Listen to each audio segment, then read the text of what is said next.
basically a lab where you start to use this stuff that we're going to be using throughout the semester. Uh, we are using significant figures, which is really like the poor man's version of what we do in science. I'd say poor man's are less formally educated in science method of dealing with numbers in labs. So we need you to know those rules about scientific notation, and we need you to apply those. I do offer your ability within a lab or assignments to write extra digits beyond the significant digits, but just underline them. So if you're carrying multiplication and addition and all these different operations throughout a calculation, and you start off with a handful of numbers or even one number, it's better to have that number with a couple extra decimal places all through every step of the calculation, keeping track of what the new sig figs are after each operation, and then readjusting your underlines. And at the end of all that, then because everything will be underlined, you can just round it to the last digit that doesn't have an underline. And in my class, rounding is just your typical rounding. So if the next digit is 5, 6, 7, 8, 9, you round up. If the last that's significant is, or excuse me, I shouldn't say the last digit. I need to express that a little clearer. So when you have a number like 123.4, okay, if I have 123.4 and then a 5 underlined, then that 5 is supposed to be the non-significant digit. 1, 2, 3, and the 4 are all significant digits. And if you were to report that, you're supposed to report that since the 5, which is not a significant digit, is 5, 6, 7, 8, or 9, you have to round that to 123.5. So that's the case for 123.4, 5, 123.6, 123.7, 123.8, 123.9. God, that was a lot harder than I thought it was going to be. That's how you round it. And then if you have 1234.4 or 1234.3 or 123.4.5, so on and so forth. With those digits, oh God, that was just horrible. I'm sorry. I tell you what, let's do this. Since I'm saying words out loud without actually the idea of you seeing them written down, I realize I'm now doing something that I do all the time, which is explain math to people verbally. That's not good. So let me share my screen, and we'll sort of start over with that. Okay. Sorry about that delay. Like I said, it sort of caught me off guard. I didn't get to prep this morning because I've been trying to work on Pearson. So this is our page. You'll notice that we now have a PHY 241 L02B page in Canvas. That is the lab portion, and this is the only class in which I'm doing the lab portion as a separate Canvas course. So, and I do that because this one's completely online, and I just have so much stuff I have to put in on an online course that it's not useful to have it just as a piggyback on the lecture course. So what I wanted to show you about this is, for starters, this is the generic stuff again. There's nothing in there. I didn't even put the syllabus in there specifically because by the time I had the syllabus in this course, I already had the helpful documents and links page. There will be more up here later, but there's your syllabus, and this is the Zoom invitation. We'll have the exact same Zoom invitation in other courses other than this, only the name will change because it's for office hours. So it'll say noon, log in by 12:35 or something like that. So you can check that out. What I wanted to point out here is this is a video where I explain significant figures, scientific notation, and also units and dimensional analysis, which is really part of chapter one. So it's just another rehash of what we're covering in chapter one, in case I don't get to cover every little detail and you miss anything. And this is another version that I did several years before, or excuse me, a couple years after. Uh, you can see by the titles roughly what they are. In reality, scientists use something other than sig figs. We use something called propagation of error, and that involves calculus-based formulas that we can actually work out the formulas using calculus, or we can just give you the formula, and that's just a simple plug and chug formula type thing. So later on in the semester, I'll be teaching you that method, but right now we're just going with sig figs. So here is a video of why we don't like to use sig figs in quote unquote real science. We actually use this error propagation. So this video shows just one instance where the sig fig rules sort of fails you. What I'm wanting to point out in lieu of that mess where I was trying to talk to you verbally about how to deal with numbers, this is the written form. It should help a lot. So let's open this up and see. Or help you see how to actually decide on significant digits. So it says, note, many, if not most people call significant digits significant figures or sig figs. So I'll be using that. One, we call the leftmost non-zero digit in a number the most significant digit or MSD. Number two, if a decimal is present in the number, the rightmost digit is called the least significant digit or LSD. Three, if no decimal or no decimal point is present, or the way I worded it here is if a decimal symbol is not present in the number, the rightmost non-zero digit is the LSD. That's critical to understand. Normally, if you have a decimal somewhere in the number that's actually shown, then the rightmost digit period would be the least significant digit. But if there's no decimal, it's the rightmost non-zero digit that's the least significant. And then the other rule is the MSD, the LSD, and everything between them, if there is anything between them, are significant digits. Okay, so for example, I have the number 1500. The MSD is the leftmost non-zero digit. That's one. You could, in principle, have a zero or even two zeros before the 1500, and your calculator recognizes that as 1500, and we should too, because really it's just saying, hey, in this case, into the 10 to the fourth power, the multiplier is zero, and in the 10 to the fifth power, the multiplier is zero, because that's the way numbers are made. The one is supposed to be 1 times 10 to the third. The 5 is supposed to be 1 times 10 to the 2. The first zero is 1 times 0 times 1 times 10 to the 1, and the second zero is 0 times 10 to the negative, or 10 to the 0. Okay.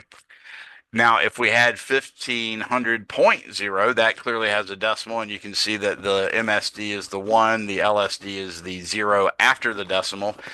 Therefore, we have 5 sig figs because the LSD, the MSD, and everything between it is 5 sig figs. Okay. You also have other numbers like 0.00150. There's a case where you can see the most significant digit has numbers to its left, but they're between it and the decimal. They're really just sort of placeholders, if you will. But it again has 5 sig figs. The number 0.0000000 whatever 12 has 2 significant figures. By the way, I'm sorry I didn't do that very well here, but usually when you report a number like this, 0.00000 blah blah blah up to 12, I usually like those numbers to be spaced in increments of 3. So you go 0 there 0 and then leave a little space, and it doesn't matter which side you start on, so don't worry about it. As long as I have them in pods of 3, that'd be great. So I really should have written this number 0.000 space 000 space, and so on and so forth. So please do that if you ever turn any handwritten numbers in with, more than 1 or 2 numbers that are identical. Okay, group them in pods of 3. But anyways, that gives you a way to determine the number of sig figs that a particular number has. The big premise behind all this is that all numbers have some error, and in principle, the most accurate you can be is up to the last decimal place in a given number. So for instance, if you're using a meter stick is broken up into 100 centimeters. So there's 100 centimeter units. And then each of those centimeters, like between 99 and 100, there are 10 little spaces in there. Each of those little spaces correspond to a tenth of a centimeter, which is also a millimeter, but we treat it as a tenth of a centimeter. And those are clearly marked. In other words, is the spaces uh, between 99 and 100 go 99 space and then line. That line corresponds to 99.1 centimeters.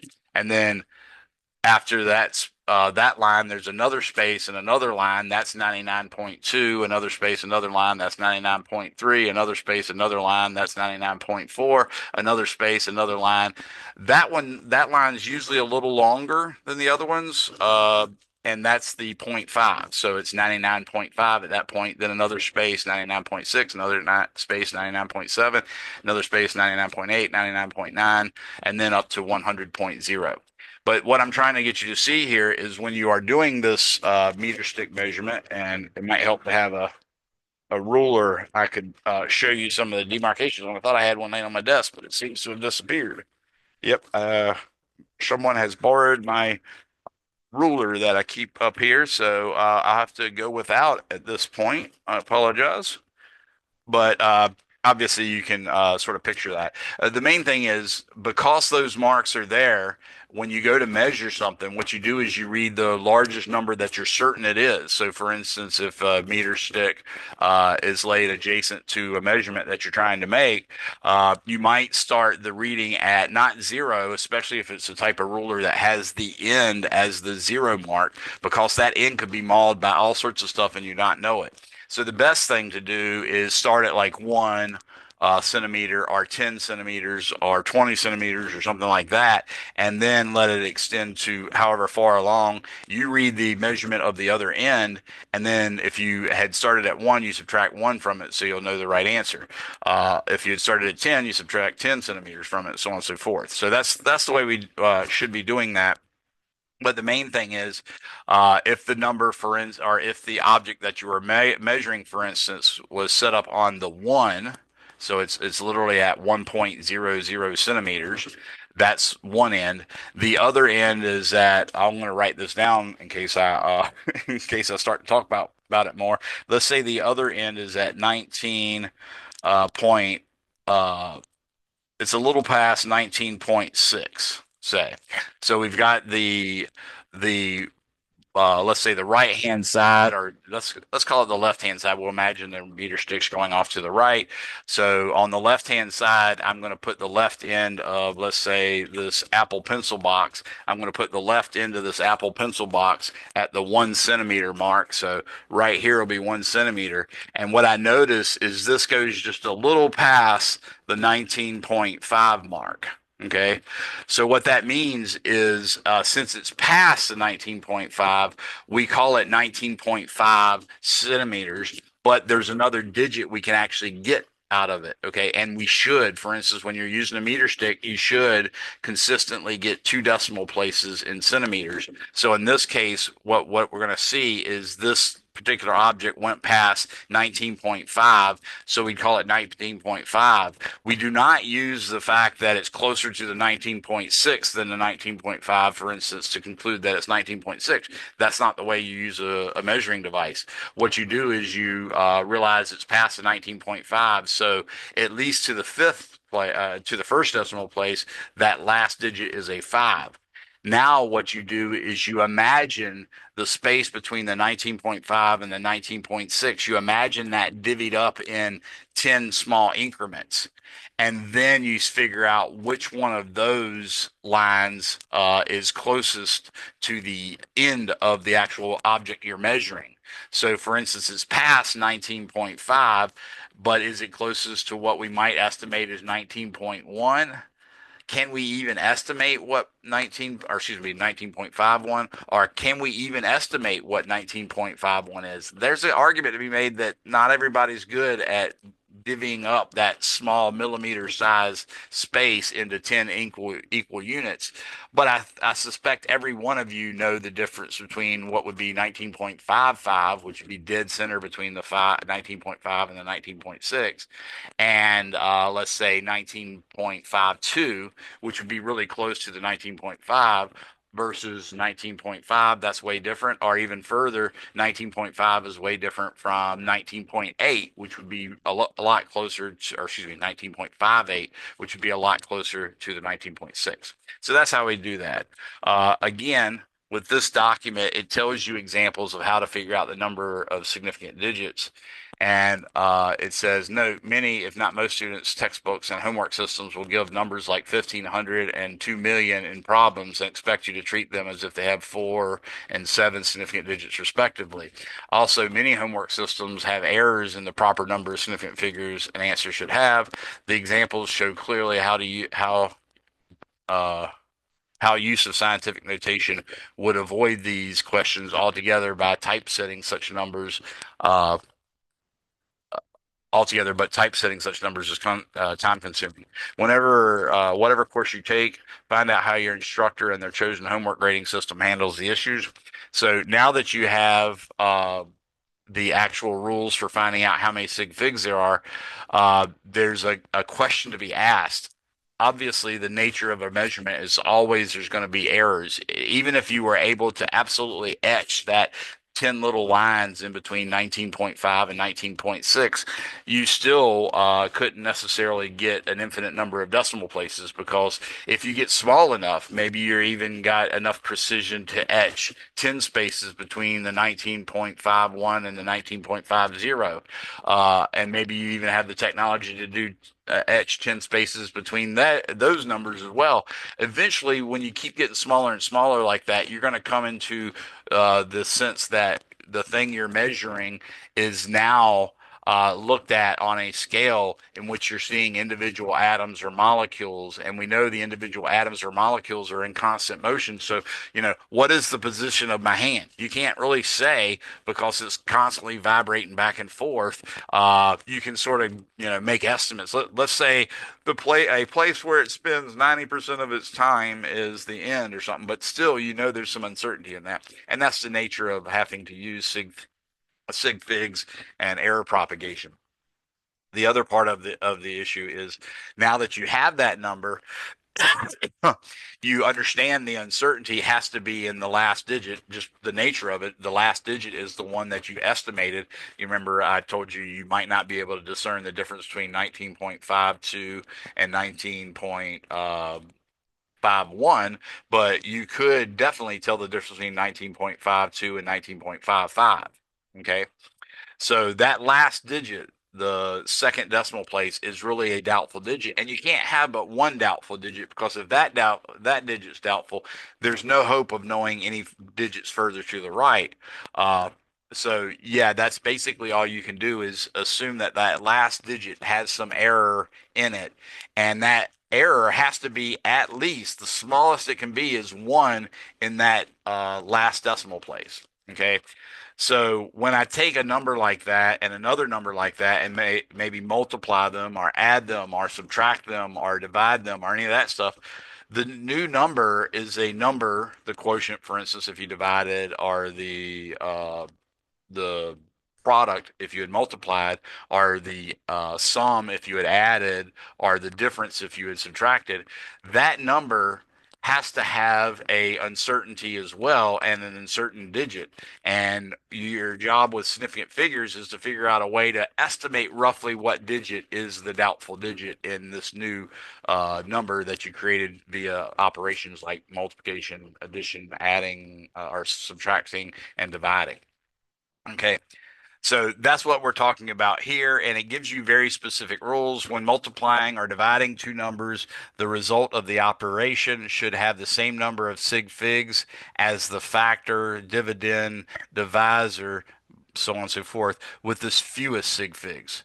So whenever you're multiplying two or three or two or more numbers, really, the number that has the fewest significant figures dictates the number of significant figures that the answer has.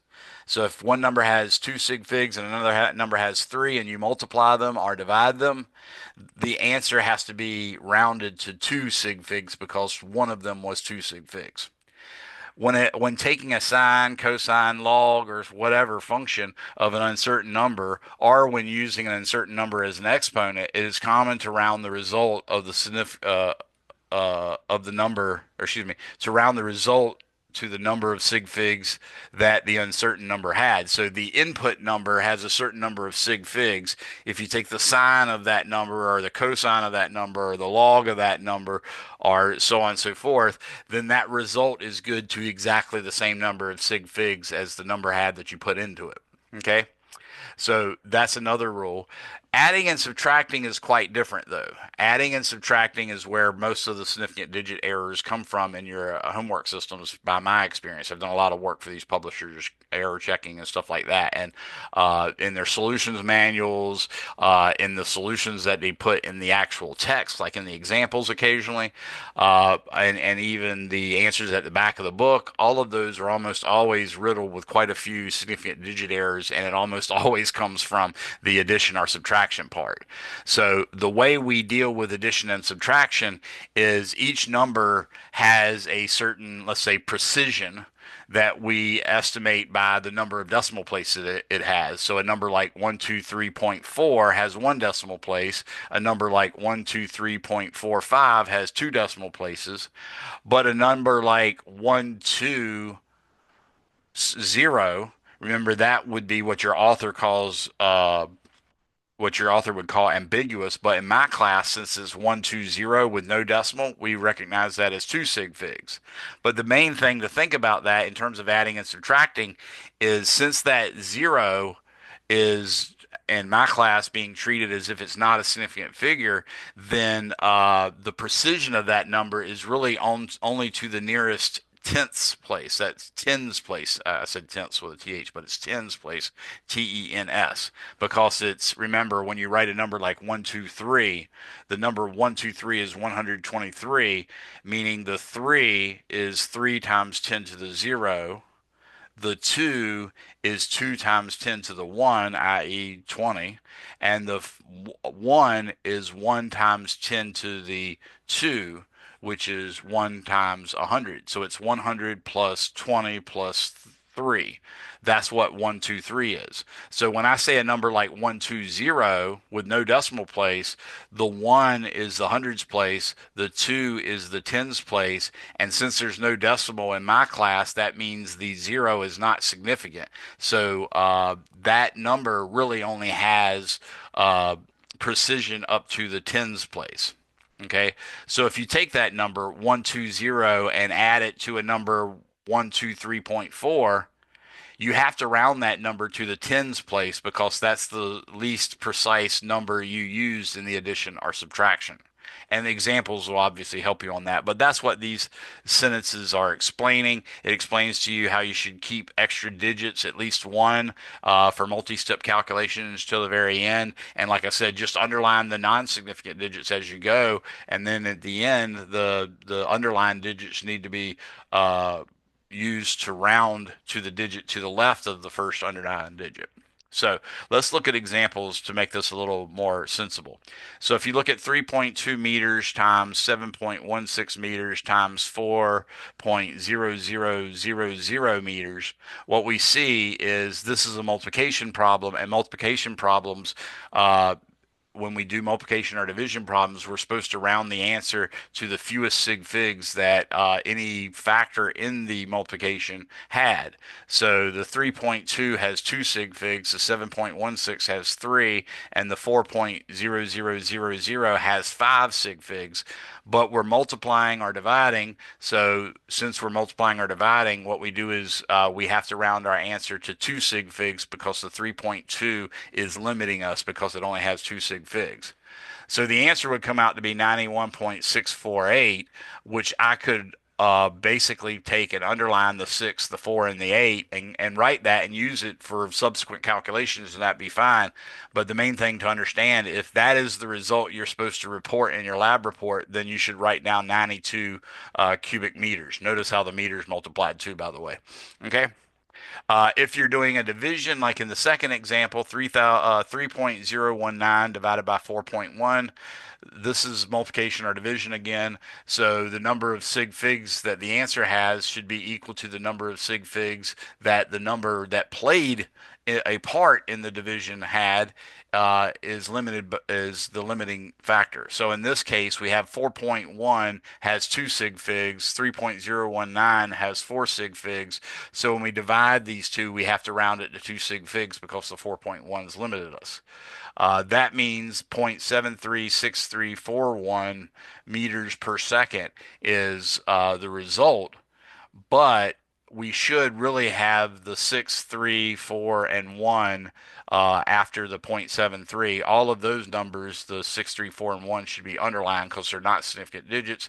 And in fact, if that was the final answer that you're supposed to report in your problem or in your lab, then you should write it as 0.74. Here's where we start to see the addition problem. So in this case, we have 0.12401 joules plus 179.8 joules plus 761.4 joules. In this case, the least precise number, remember when we're adding or subtracting, the least precise number gives us the precision of the result.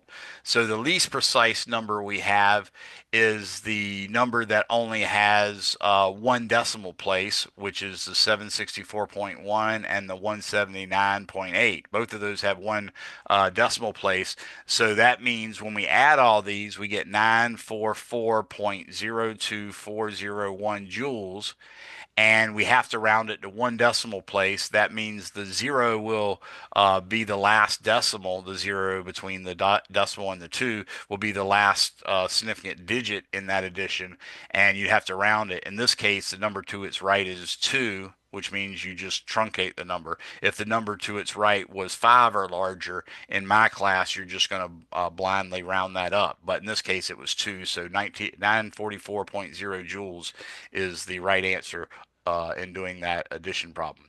In doing the subtraction, we have 980.51 centimeters per second minus 980.1 centimeters per second. Again, the precision of the answer has to be the precision of the number that was the least precise, and the number that's least precise is the 980.1. Its precision is to the tenths place, one decimal place, in other words. Therefore, our answer should be rounded to the tenths place.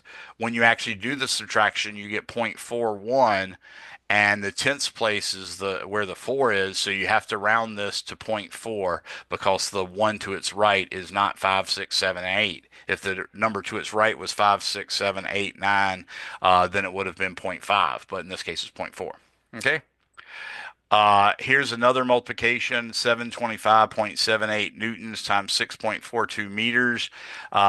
Basically, you're multiplying, so you have 4 or 5 sig figs in the first number, 3 sig figs in the second number, so we have to round our answer to 3 sig figs. Notice in this case, 3 sig figs is not enough to even reach a decimal place. So in this case, the number has to be reported as 465 95.51. That's the actual product that you get when multiplying the two numbers without respect to significant digits. But when you're actually doing the significant digits, you say, okay, well, I can only have 3 sig figs, which means I have to write that as 4660. In my class, that would be perfectly acceptable because I understand with no decimal next to that 4660, then that zero is not significant. So it is 4,660 Newton meters is the answer. Now, if you want to remove all ambiguity so we could deal with not only answering Mr. Younger's questions, but also deal with what the author's complaining about, then what we would want to do is use scientific notation and call that 4.66 times 10 to the third. That way we completely eliminate the question of whether a trailing zero is significant or not. If a trailing zero was in 4.66 times 10 to the third, so that it read 4.660, then that would literally mean that zero is significant. And that's because whenever a decimal is present, the rightmost digit, period, is significant. All right. Here's another one where we're trying to add two numbers, and in this case, one is 725.78 newtons, and the other is 6.42 meters. And you just can't add or subtract numbers that have different units. But as you see above, you can multiply and divide numbers of different units, no problem. All right. Now, special rules some instructors use. In number five of using uncertain numbers in calculations, we found what I believe most instructors require their students to do when rounding numbers. However, some instructors do not like the special significance of the digit five and know that it leads to systematical statistical error or systematic statistical error. These instructors suggest these instructors suggest the following. It's basically there exists a rule that you can use to get rid of that special place of the five. And what it is if the digit that you're rounding has a five to its right, we normally just automatically round it up. But because five is no closer to the next big number than it is to the previous small number, there's no real good reason to claim that five should be rounded up. So what they do is they'll say, okay, well, if you're going to round a number and the next digit is five, you look at the digit to the right of the five. If that's even, let's say we'll round it up. If that's odd, we'll round it down. I'd never remember whether they do, if it's even, we round it up, and if it's odd, we round down, or vice versa. So I just never require students to do that. Okay. I just am bringing it up so that you might know if you get to another lab and they're doing something like that, you won't be completely blindsided. All right. So now that I have that, you can see examples of all that. Uh, and then you can see some examples of all the information that I covered there. So hopefully that'll help you quite a bit in understanding how we deal with sig figs in lab. Now that I've done that, I'm going to go back to the modules and I'm going to introduce you to the various parts of the lab that you guys are going to do on your own. So what you're doing, and this will be the case every week since it's an online lab, there will be a lab document like this one here. It says sequence one, lab one, introduction to the lab, and that'll be a Word document. Uh, that document is the actual lab you're doing, but that's the write up for the lab if you actually had it in a face to face meeting. We're not having face to face meetings, so sometimes there's limitations to what you could do in that write up. To address that, we also created a lab introduction, a lab document that's called an addendum, something that's been added to the existing lab. So what you're going to do is really what's orchestrated here, but with the suggestions that this document recommends. So let me show you each of these documents. I'm going to open this in a new tab. And this is the intro to lab that you're doing. It starts off, once it finally loads here, you'll see it starts off introducing you to significant digits. It gives you an idea of how to find significant digits. It tells you how to work with significant digits, that sort of thing. To be honest with you, the way it's written in this lab write up is not bad. It's just not the way I'd necessarily do it. So that's why I gave you the other document, because it's this to me is fine. It just isn't written as clearly as I would like it. But maybe you like it better. I don't know. You're not going to go wrong by doing as it's spelled here. But you can see it starts off with the definition and conventions of significant figures, so on and so forth. It tells you what to do when multiplying and dividing. It tells you what to do when adding or subtracting. It's actually completely consistent with what my instructions said in the previous document, but the main thing is you just have to know it. It also lets you know that, hey, in the science world, we don't just, for instance, measure the length across this box. We measure the length across the box, we put it down, then we pick it back up and measure the length across the box, maybe clamping down a vernier caliper on a different section so that it could, in fact, not be perfectly square, or maybe there's a dent or something like that that you didn't necessarily notice. So you actually get a slightly different measurement at different places along this edge and this edge, and therefore you take multiple measurements. Uh, generally speaking, when we're working in statistics, the common rule is statistics are crap, even as small as 25 trials. But oddly enough, in these labs, we're often going to settle with just 5 trials. Really, the best estimate of the number of trials you should have when using statistical tools is probably at least 100 if you're dealing with things that are more numerous than 1,000 or more. So 100 data points is best, but in lab we're often going to use 3 or 5 or even three trials. But I generally like 5 trials way better than 3. So, anyways, once you have those 5 measurements of the distance across here, they might in fact all be identical, but they might not, especially if you're using a vernier caliper, which measures really fully to an extra decimal place. So, in terms of a vernier caliper for centimeters, unlike a meter stick, you can round to 2 decimal places in centimeters, but in a vernier caliper, you can actually round to 3 decimal places. Uh, and that's why we basically use them a lot of time in machine shops and as well as in labs. Now, once you have those 5, 10, 25, or even 3 measurements of a length, what's the best estimate of the length? Well, the best estimate would be the average. Okay.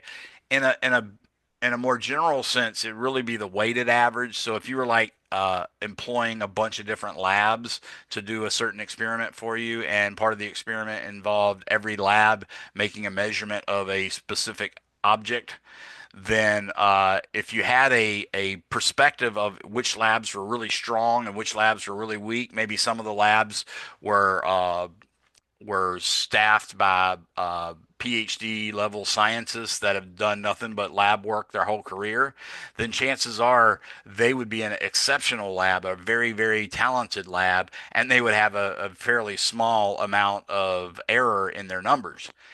Other labs might be made of high school students or middle school students or something like that. And of course, you would expect them to not necessarily be able to do as well as the labs that are made of PhD experimental scientists. So better than an actual average is a concept of the weighted average, though we're not going to use it in here. I'm just, again, letting you know so it won't blindside you if you get to another course and they use that.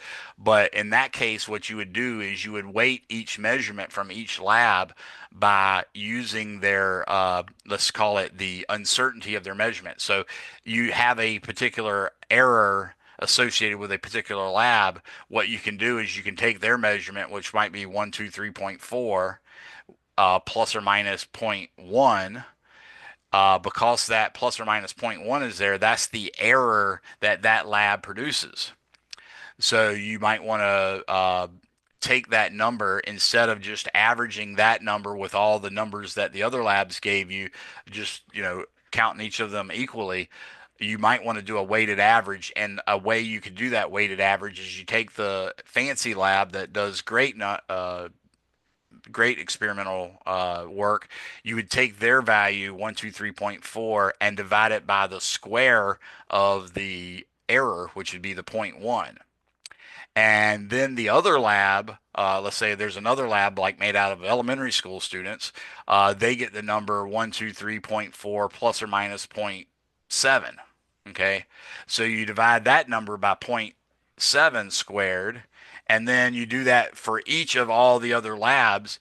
And then when you're all done multiplying each of those, or excuse me, dividing each of those numbers by their inherent error squared, you add all those up and then divide by the sum of the squares of the actual errors. So, for instance, it'd be 1 over zero point 0.1 squared plus 1 over zero point 0.7 squared plus blah, blah, blah. That's all in the denominator. If you did that calculation, you'd get what's called a weighted error, or excuse me, a weighted average, and that is far better than a regular average. Again, not being done in our class, just explaining it to you in case it comes up in a future lab that you run into or in a future course that you run into. Okay. So that's what the best estimate is. It's not the one that had the best result. That's called cherry picking. You don't want to grab the result that's closest to what you know the answer is supposed to be, because you're not supposed to. You're supposed to pretend like you don't know what the right answer is when you're working in a lab, because in principle you're your job in a lab is to discover stuff. So you're not going to have the option of knowing what it's supposed to be all the time, and you shouldn't allow that to affect you. So, anyways, the best estimate is generally speaking, usually the average, but it could be the weighted average. If you have two numbers that are supposed to be the same, like you've probably all heard of something called conservation of energy. So if you let some process go and you determine the energy that a process had at one step using laboratory techniques, then you have an energy E1. If you had another step later measuring with the lab equipment energy E2, since energy is supposed to be conserved, you should be able to have a measure of how precise or how well done your experiment was. And if you want to know that, the best way to figure out how good that result is to calculate something called the percent difference. The reason we have to use a percent difference is there's no accepted right answer. So we wouldn't use a percent error, which we'll learn about in a second. We're using a percent difference. So what you'd take is the E1 and the E2, which are supposed to be identical according to the science, right? You're going to subtract them, and in fact, you do it in absolute value bars. So you can sort of think of take the big number minus the small number. So the bigger value of E2 and E1 minus the bigger value or the smaller value of E2 and E1. That gives you the difference of the two measurements. So you definitely want to do that part. That comes out positive automatically since you did bigger minus smaller. And then there's not really a good reason to use one or the other as the accepted. So the best thing to use is the average of the two. So if you have E1 and E2, the percent difference is absolute value E2 minus E1 over the average, which you put in parentheses is E1 plus E2 divided by 2. Okay, so that's what the percent difference is. If, on the other hand, you're actually using your lab to measure something that you can look up in a book, like the acceleration of gravity at a particular location on Earth, or the Boltzmann constant, or something like that, then to tell how good your result is, you want to compare your result to the actual accepted value.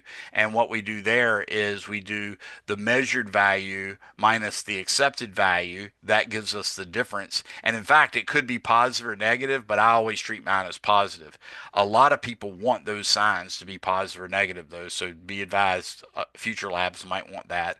But the main thing is you're going to do measured minus accepted divided by accepted, and then you're going to move the decimal two places to the right, which is basically multiplying by 100, just like we did with percent difference. We did ultimately, after taking the difference divided by the average, to make it into a percent instead of a decimal, you move the decimal two places to the right, so you multiply it by 100. So that's usually why you see times 100 in such formulas. Now, what are we doing in this lab? So now that we've learned those key terms, the big thing that you're actually trying to do is one, you're going to estimate pi. What I want you to do is find 5 objects in your house, okay, and measure those 5 objects' circumference. They got to be circular, so you got to measure their circumference. The best way to do that is with a cloth tape or something like that. Or in principle, you could just take a piece of paper, wrap it around, mark where the end crosses the other side, and then measure that distance with a regular straight ruler or something like that in centimeters, not inches, of course. Uh, that would give you the circumference. And then, of course, you also measure the diameter. And since the circumference is equal to pi times the diameter, then all you have to do is divide the circumference by the diameter, and that should give you an estimate of pi. Okay, so you're going to do that with 5 objects, and then you're going to report the best estimate of your results, which, as I said, the best estimate is the average of your 5 results. Okay, you're also going to find G. More specifically, you're technically going to find 1/2 G. Okay. G is 9.80 meters per second, whereas if you divide that by 2, you'll find that half of G is 4.90 meters per second. Okay, so that's what you're actually comparing to. And the way you're going to do it is you're going to drop an object from a height of 2 meters, And that 2 meters, you're going to drop it, and another person, ideally a person that you can get to help you. So you guys might want to exchange numbers or email addresses and meet up for certain parts of the experiment so you can do them together. You can also, of course, one of you might have a meter stick that would use that'd make it a lot easier, that kind of thing. But the main thing is you're going to drop like a golf ball a distance of 2 meters, and you're going to try to time using a stopwatch that's you probably have one on your phone. You're going to use a stopwatch to estimate the time required for it to fall and hit the ground. Now, according to that formula that shows right there, 1/2 g is equal to that height divided by the square of that time. Now, your reflexes aren't that responsive for humans, especially over a falling distance of only 2 meters. There's a lot of error in you trying to measure that time. So to eliminate a lot of that error, what I'd say is when you're actually dropping the ball, throw away any data you get that isn't between 0.60 seconds and 0.70 seconds, because that's the ballpark of what 2 meters should take to fall in our gravitational environment. So if the number turns out to be 0.71 seconds, you're going to throw it away. If the number turns out to be 0.59 seconds, you're going to throw it away. But if the number turns out to be 0.60, 0.61, 0.62, 63, 64, 65, 66, 67, 68, 69, or 7, 0.70, if it's any of those numbers, you keep it. And they're asking you to do 5 of those measurements. And then for each of those measurements, you're going to take h, the 2.00 meters that you precisely measured, and divide it by t squared, which should have 2 sig figs. And therefore, 3 sig figs divided by 2 sig figs squared should give you 2 sig figs. And that should give you something that can be compared to 4.9. Okay, because if it's only 2 sig figs, there's no reason in using the 4.90. Just use the 4.9. You could use the 4.90 if you want. It doesn't matter. Okay, but that's what you're going to do for the finding G part. Then there's an oscillating spring part where you would basically take a mass on a spring and get it moving.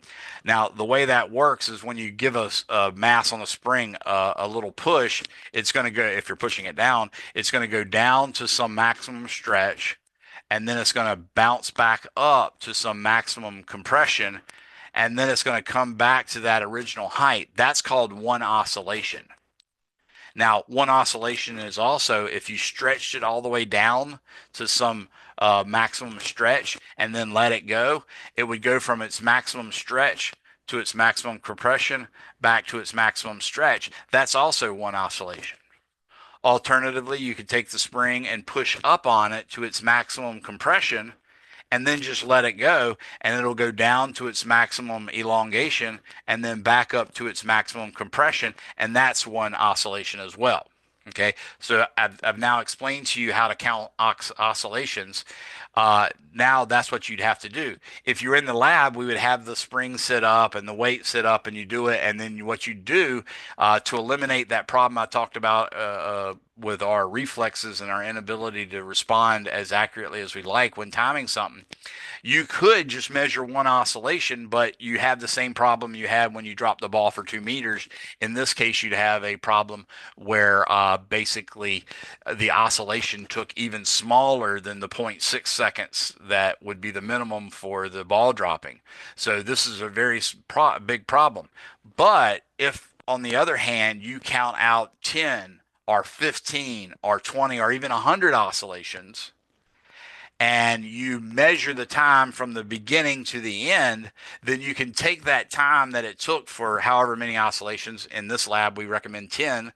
So if you take the measurement of time from the beginning of one oscillation to the end of the 10th oscillation, then that reflex time that's so problematic has been spread out over 10 trials instead of just one.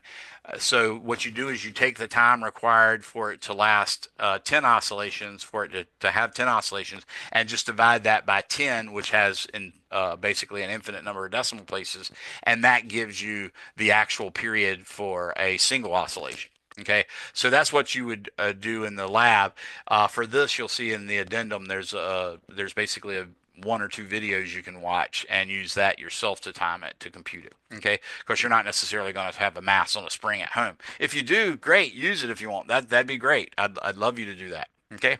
Now, the other part that we're going to do is, in principle, we would have two of those beat up plates or those metal masses. I know you've probably seen them in your high school science classes. They'll have like a little plate and it'll say, it's wafer thin. It'll say 1 gram. And then there's a thicker one. It'll say 5 grams. And a little thicker one will say 10 grams. And then there's 100 grams and so on and so forth.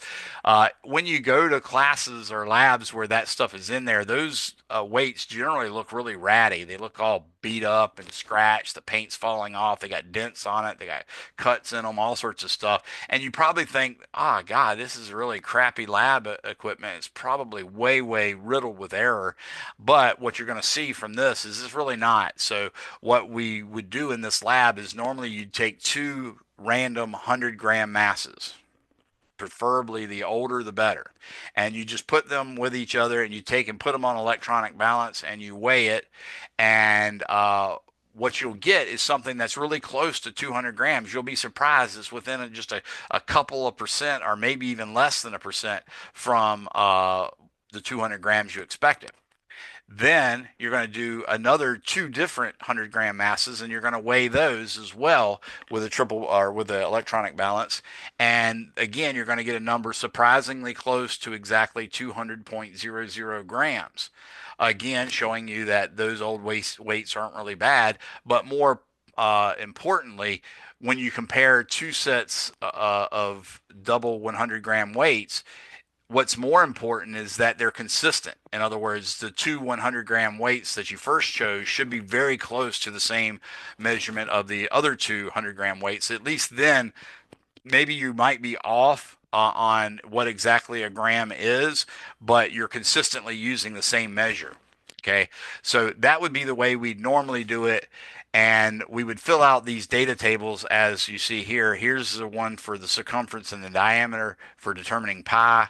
So you can just put a name in here like Campbell soup can. This one was a can of beans, or this one was a frisbee. Okay, it doesn't really matter really, long as you just have three round objects and you can measure the circumference and the diameter. Which, remember, the diameter is the longest distance across it.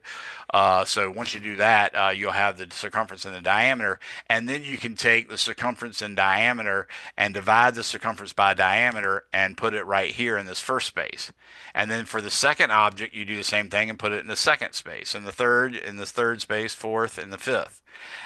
If you happen to have other students or other people in the group that are doing similar things, then by all means copy down their number as well. And ideally, what the best estimate would be, your best estimate would just be the average of these, but the overall best estimate, if you really trust all the people in the class, would be the average of all of them if they were measuring the exact same objects. Now, if you and the person that you're going to put in here are not measuring the same objects, then by no means would you necessarily want to use the exact same values of circumference and diameter, but values of pi should be fine. So you can do that. You can list all these different values of pi that other students got from entirely different measuring things, and that's fine. And as long as they did the experiment sort of the same way, measuring circumference, measuring diameter, and then dividing circumference by diameter in centimeters, and using the proper number of sig figs, then yeah, you can take the average of all of them, put it right here. That's going to be your best estimate of pi. Then, assuming you had 3 sig figs in that best estimate after, dealing with significant digits, then you compare it to 3.14. If you had 4, you compare it to 3.142. If you had 2, maybe you compare it to 3.1. In principle, I always carry at least one extra digit, so I would never use 3.1 for pi just because I had 2 sig figs. I'd still call that 3.14 and compare it to 3 point whatever I got. So that's what you fill in all this stuff with. Remember, it'll say it in your lab manual, or excuse me, in your assignment link for this lab, but it also says it in the syllabus. You're supposed to type these numbers in a color of font other than black. Okay, I recommend a medium blue or a medium green, but that's the main thing. If you handwrite them, it's no problem. Uh, but if you type them in, they definitely have to be a color of font other than black. Okay. When you do the acceleration due to gravity, determining 1/2 g, for instance, you'll put the 2.00 meters again, which you should be able to estimate at least two decimal places if you're using a meter stick and you didn't have a lot of problems, or if you're using the tape, a measure that we give you, then you can assume it's 2.00, and then your times of fall would be put here. You divide 2.00 meters by this time squared and put that answer here. Same thing with this one, put it here. Same thing with this one, put it here. Same thing with this one, put it here. Then when you're done, you take the average of all these, that's your best estimate, and you compare it using percent error, comparing it to 4.90. When you do the masses of the plates, you're going to put them here, or excuse me, we're not on the plates right now, we're on the oscillations. When you do the measurements of the oscillations, you're going to do it 5 times. Okay, so you're going to watch the oscillation, time it for 10 oscillations, and put the answer here.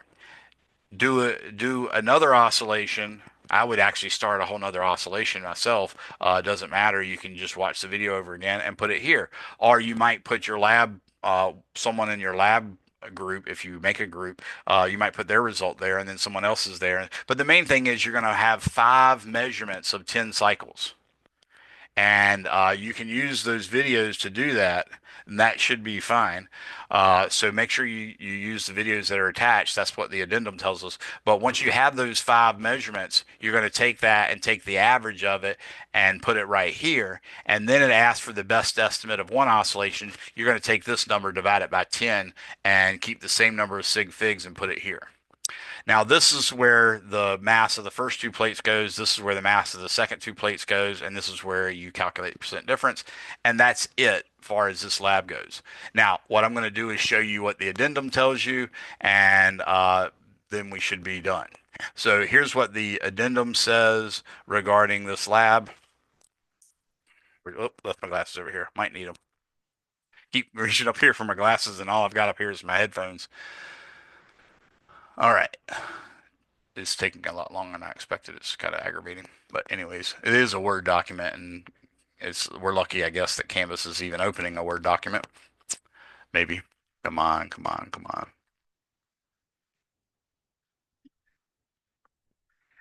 I could open it up a different window, but I have to go through a whole Zoom process that would change the window and all that junk. So that's why I'm not doing that. If it takes too long, I'm going to have to, though. No, we finally got. So notice what we've done here. We've actually taken a sheet of paper that once you print it will give you a full 10 centimeters. Now, in principle, it's 10 centimeters, but that's because right here is the 0 centimeter mark. Notice that is not at the end of the device. So if you measure from here all the way up to this line, then in fact that would be a full 10 centimeters. And you can use it repeatedly to make a distance of 2 meters as well. It doesn't matter if you print it out and it's not exactly the right size, it'll be consistent within the whole experiment. So yes, you will need to find a way to print this. There is printing on campus. There's also services where you can go and pay, at a UPS store, for instance, for someone to print out a document. But the main thing is having this is all you need. You could use a meter stick. If you wish to use a meter stick, by all means, go out and buy a meter stick, but it has to be a meter stick. It has to have centimeters. Or go borrow one from someone that does have one. Or come to the physics department at one of our campuses and ask the professor, one of the teachers there, if you can use some stuff to do this first experiment. All of that's completely acceptable. Or you can just stay at home, have this printed out, and use it to make your measurements of distance. Okay. So for estimating pi, they're telling you you'll pick 5 different cylinders from your home. That's how you're going to deal that. In this case, when you're doing the find G part, according to the addendum, it says you will drop a golf ball from a height of 2 meters. that should be 78.7 inches. So if you have a yardstick or a tape measure, then you can stretch that out as well without using this piece of paper and marking on your wall where 10 centimeters is, then measuring off another 10 centimeters, marking it, then measuring off another. And by the way, somebody's going to get mad if you mark all over their wall. So you might want to use tape, using the edge as the mark, for instance. That's better. But keep going until you get 2 whole meters up, or use a meter stick, or use a tape measure in inches and do 79.7 inches. Or 79.7 inches, which is 6 foot, 6.7 inches. Remember, point 0.7 is not really easy to find because when you're using inches, uh, they're broken down into eighths or maybe sixteenths, not tenths.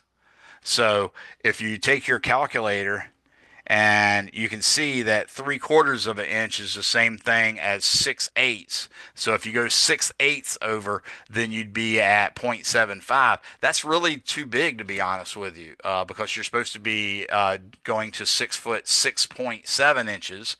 So the point 0.7, just to let you know, if you're using a device marked to the nearest 16th of an inch, 1 divided by 16 is 0.065. 625. 1 divided by 16 is 0.0625. So if we actually divide that by zero point 0.7, or divide zero point 0.7 by that, what we get is, make sure I'm looking at everything, we get 11.2 sixteenths of an inch. So you go 11 sixteenths of an inch and then 2/10 of a sixteenth of an inch beyond that. That would be great. Or if your device is only marked to the nearest eighth of an inch, 1/8 is 0.125. So if I divide zero point 0.7 by 0.125, if I do that, actually my finger got a little fat there, so I accidentally added another digit. That gives me 5.68 of an inch. So zero point 0.7 inches is 5/8 of an inch plus zero point 0.6 of an inch, so a little bit beyond the halfway mark. That should get you close enough to get 2 decimal places in centimeters, so you can call it 2.00 centimeter or 2.00 meters. Okay. So again, use whatever you want for that. The lab has a short video of oscillating spring. That's what you're going to use. And since you don't have digital masses or a individual 100-gram masses yourself, since you don't have a digital balance, we're just giving you those numbers that we measured ourselves. So we took 200-gram masses and put them on our electronic balance, and it gave us 199.77 grams. And then the other one gave us 199.60 grams. So you're just using those numbers as if they were the data you got when you measured your plates.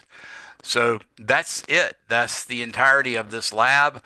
Please consider watching those videos that I linked in this module in your lab class, so that you can have a better understanding of what's going to go on throughout the rest of the semester.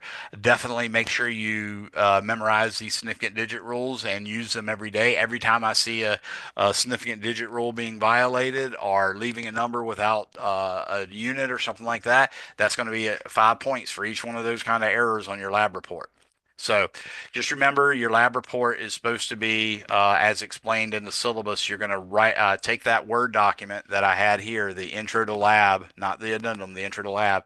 You're going to download that Word document. You're going to type your data right into it in electronic format. Again, wherever you type that data, you're going to put it in a color of font that's clearly discernible from black. I recommend a medium blue or a medium green, something like that. I don't recommend red, and I certainly don't recommend these fluorescent colors that hurt your eyes. So don't do those. But what you're going to do is fill in all the data. Then you have to do a sample calculation for every type of calculation you had to do. The manual or the write-up that you're getting given in Word tells you very specific ones to show your work for, but my rule is stricter than that. My rule is every type of calculation you do, I need to see exactly one sample calc. That means if you took an average of, let's say, 10 measurements of, or 5 measurements of the oscillation of a spring, right? If you took those 5 measurements and you typed them in, then you take the mean of that, and that would be the best estimate of the result. Actually, I completely forgot why I was mentioning that part. So let me just back up on that. But either way, what you're going to do is, oh, I remember. Oh, I was talking about what calculations to do. So sample calculations that I require are every type of calculation you did. So, for instance, if you took 5 measurements of 10 oscillations, you take the average of that, and that would be your best estimate of the average. That gives you, uh, dang it, I lost it again. Ah, this is terrible. Anyways, that average gives you the actual data that you're going to use. Now, when you go to put that in your lab write-up, you'll have 5 numbers that you average to get the oscillation of the spring, but you also have later where you took the average of the time taken for it to fall for the ball to fall 2 meters. Okay, if you showed me a sample calculation for calculating the average G, then you've done the part where you've shown me a type of calculation. You don't have to show me the calculation of the average for the oscillating spring and a sample calculation for the average of the times. You don't have to do that, or the averages of the G's. You just need one example sample calculation for an average. Okay, that's what I was trying to get. I kept losing it because I was not used to requiring this. But the main thing is one sample calc of each type. Okay.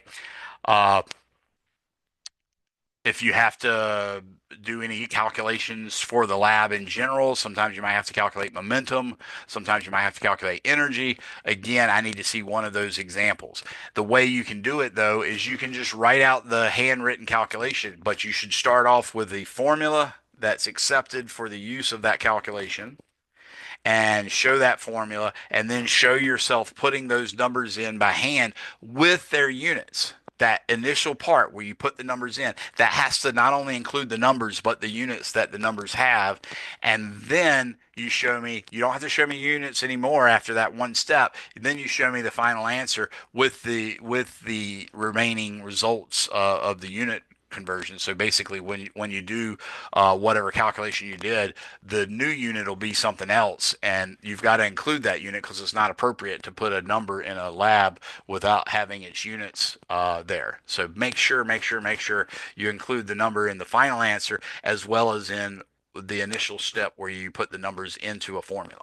Okay, that's how the sample calculation should be done. As I said, you can do it completely handwritten, and then you just take a photograph of it with your camera, insert that photograph into the Word document right where you were supposed to put your sample calcs, or right in the relevant section of the lab. Once you've finished putting in all the data that the manual had suggested you print out, or all the data tables it suggested you made, or all the graphs it suggests you made, anything it tells you to print, you should automatically think, I'm going to take a screenshot of that, and then you're going to paste that screenshot into the Word document right where they asked you to do it. Okay.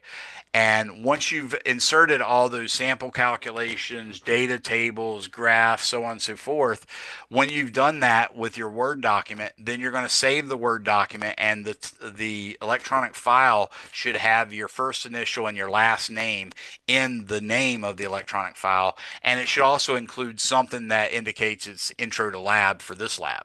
Or whatever lab you're doing, it should have some part of the title of the lab in the name for the electronic document as well.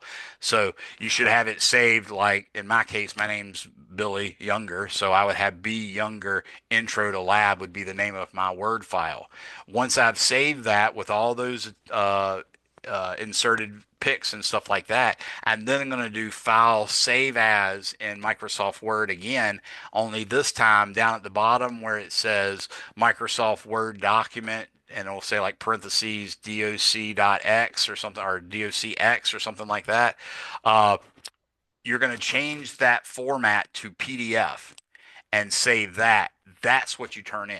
Okay, so make sure you read over your syllabus very thoroughly a couple of times to figure out exactly what you're supposed to do with your lab report, and then you turn that PDF in. I will grade it very harshly this first lab, but remember, I'm dropping your lowest lab grade anyways, but I'm going to grade it very harshly and nitpick every little thing so you'll know not to make certain mistakes, and then your next lab will probably be quite a bit higher, just because you've learned from the mistakes you might have made in the first lab. So that's it. I hope everybody finds this helpful. I'm sorry about all the hemming and hawing and all that good stuff, but anyway, hopefully this will help. Feel free to contact me. Remember, you have my number at the top of your syllabus. You can call me or excuse me, you can text me would be the best thing. I generally don't answer calls from numbers I don't recognize, so you definitely be more efficient to uh, or work more efficiently by sending me a text than you would by a phone call. So have a good day. I hope that helps. And don't forget, you've got to do uh, the intro to lab, that's what you're going to type everything in. The intro to lab addendum explains how you can implement it at home. These are the videos you can use to calculate or to time the 10 oscillations repeatedly. This intro to lab is where you turn in the document, and it's already got the due date set. Notice our lab is ostensibly occurring at noon on Tuesday, so at noon the next Tuesday is when the lab is due. So make sure you have it turned in by then, as you can see here. All right, that's it. Have a good day. Thanks for coming.